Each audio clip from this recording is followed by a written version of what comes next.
রাসূলুল্লাহ সাল্লাল্লাহু আলাইহি ওয়াসাল্লাম কদরের রাতগুলোতে কি কি ইবাদত করতেন। আমি খুঁজে 5টা আমলের কথা পেয়েছি বিশেষভাবে। রাসূল সাল্লাল্লাহু আলাইহি ওয়াসাল্লাম বলেছেন, মান হুরিমা খায়রাহা ফাকাদ হুরিম, যে কদরের বরকত থেকে খায়ের থেকে বঞ্চিত হলো সে আসলেই বঞ্চিত। হি ইজ দ্য লুজার, সে হতভাগা, সে পোড়া কপাল, সে বঞ্চিত। লাস্ট 10 days অফ রমাদান খুব গুরুত্বপূর্ণ, সবচেয়ে the cream time of Ramadan. I repeat, এটা রমাদানের একেবারে মাহেন্দ্রক্ষণ।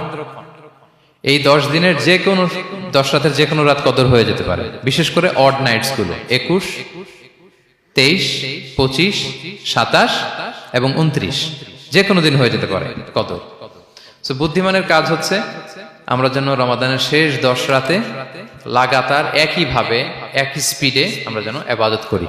কোন রাতে বেশি করলাম, হয়তো 27 রাতে আমি খুব ভাব গাম্ভীর্য নিয়ে খুব আবেগ নিয়ে ইবাদত করলাম, কিন্তু হয়ে যেতে পারে যে এবছর কদর ছিল 25 রাত, হতে পারে না?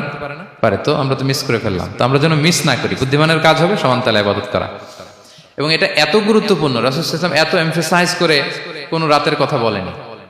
আরবি মাস অনুযায়ী 354টা রাতের মধ্যে সবচাইতে শ্রেষ্ঠ রাত, সবচাইতে শ্রেষ্ঠ রাত সূর্য ডোবার পর থেকে হাত্তা মাতলাইল ফাজর, ফজরের সূচনা লগ্ন পর্যন্ত শান্তিময় এ রাত, বরকতের এ রাত।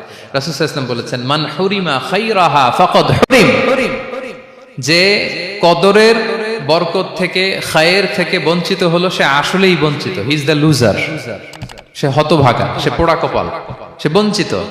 মান হুরিমা খায়রাহা ফাকাদ হুরিম, যে কদর পেল না সে হতভাগা। এখন আমরা কি হতভাগা হতে চাই?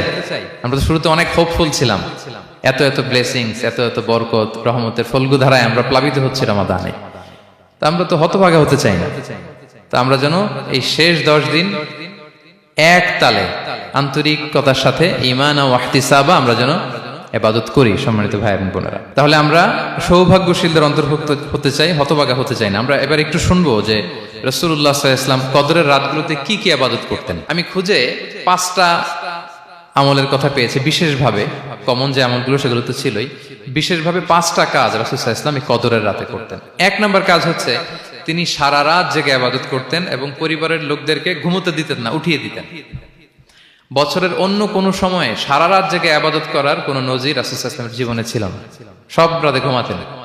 আমি জোহর বারুতে একটা কনভেনশনে the daily routine of prophet সাল্লাল্লাহু আলাইহি ওয়াসাল্লাম একটা আলোচনা করেছিলাম, যেখানে রাসূল সাল্লাল্লাহু আলাইহি ওয়াসাল্লামের দৈনন্দিন জীবনের রুটিন আলোচনা করেছিলাম। সেখানে আমরা বলেছি যে রাসূল সাল্লাল্লাহু আলাইহি ওয়াসাল্লামের দৈনন্দিন অভ্যাস ছিল তিনি এশার পরেই তাড়াতাড়ি ঘুমিয়ে পড়তেন আর মিড নাইটে উঠতেন। রাসূল সাল্লাল্লাহু আলাইহি ওয়াসাল্লামের কর্মদিবস শুরু হতো মিড নাইটে, আমাদের তো সকালে, কারো আরো অনেক পরে শুরু হয়। রাসূল সাল্লাল্লাহু আলাইহি ওয়াসাল্লামের